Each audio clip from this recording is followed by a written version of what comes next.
ಅಪರಾಧಗಳನ್ನು ತಡೆಗಟ್ಟಲು ಮತ್ತು ಮೋಟಾರ್ ವಾಹನ ಕಾಯ್ದೆಯಡಿಯಲ್ಲಿ ಸಂಚಾರ ನಿಯಮ ಉಲ್ಲಂಘನೆ ಮಾಡ್ತಾ ಇರುವ ಹಿನ್ನೆಲೆ ಮಂಗಳೂರು ನಗರ ಪೊಲೀಸ್ ಕಮಿಷನರೇಟ್ ವ್ಯಾಪ್ತಿಯಲ್ಲಿ ಸೋಮವಾರ ಮತ್ತು ಮಂಗಳವಾರ ನಗರದ ವ್ಯಾಪ್ತಿಯಲ್ಲಿ ಸಂಚಾರಿ ಪೊಲೀಸ್ ಮತ್ತು ಕಾನೂನು ಸುವ್ಯವಸ್ಥೆ ಪೊಲೀಸ್ ಠಾಣೆಯವರು ವಿಶೇಷ ಜಂಟಿ ಕಾರ್ಯಾಚರಣೆ ನಡೆಸಿ ಕಾರಿನ ಗ್ಲಾಸ್ಗಳಲ್ಲಿ ಬ್ಲಾಕ್ ಫಿಲ್ಮ್ ಅಂದರೆ ಸನ್ ಫಿಲ್ಮ್ ಅಥವಾ ಟಿಂಟೆಡ್ ಗ್ಲಾಸ್ಗಳನ್ನು ಅಳವಡಿಸಿ ಸಂಚರಿಸುತ್ತಿರುವಂತಹ ವಾಹನಗಳ ಮಾಲಕರು ಮತ್ತು ಚಾಲಕರ ವಿರುದ್ಧ ಒಟ್ಟು 223 ಪ್ರಕರಣವನ್ನು ದಾಖಲಿಸಿದ್ದಾರೆ.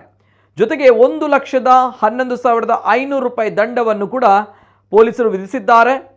ಜೊತೆಗೆ 223 ಕಾರುಗಳಿಗೆ ಅಳವಡಿಸಿರುವ ಟಿಂಟೆಡ್ ಗ್ಲಾಸ್ ಮತ್ತು ಬ್ಲಾಕ್ ಫಿಲ್ಮ್ ಸ್ಟಿಕ್ಕರ್ಗಳನ್ನು ವಾಹನ ಚಾಲಕರಿಂದ ತೆಗೆಸಿ ಸೂಕ್ತ ಕ್ರಮ ಕೈಗೊಳ್ಳಲಾಗಿದೆ. ಇವೆಲ್ಲದರ ಜೊತೆಗೆ ಇಂದು ಪೊಲೀಸ್ ಆಯುಕ್ತರ ಕಚೇರಿಯ ಸಭಾಂಗಣದಲ್ಲೂ ಕೂಡ ಪೊಲೀಸ್ ಠಾಣೆಗಳಲ್ಲಿ ಮಂಗಳೂರು ನಗರ ಕಮಿಷನರೇಟ್ ವ್ಯಾಪ್ತಿಯಲ್ಲಿ ಕಾರ್ಯನಿರ್ವಹಿಸ್ತಾ ಇರುವಂತಹ car showroom, accessories shop, garage, sticker ಅಂಗಡಿಗಳ ಮಾಲಕರ ಸಭೆಯನ್ನು ಆಯೋಜಿಸಿದ್ದು, ಸಭೆಯಲ್ಲಿ ಹಾಜರಿದ್ದವರಿಗೆ ಮಾನ್ಯ ಸರ್ವೋಚ್ಚ ನ್ಯಾಯಾಲಯದ ಆದೇಶದಂತೆ ಅಪರಾಧ ಎಸಗಲು ಆರೋಪಿತರು ಟಿಂಟ್ ವಾಹನಗಳನ್ನು ಉಪಯೋಗಿಸುವ ಸಾಧ್ಯತೆ ಇದೆ.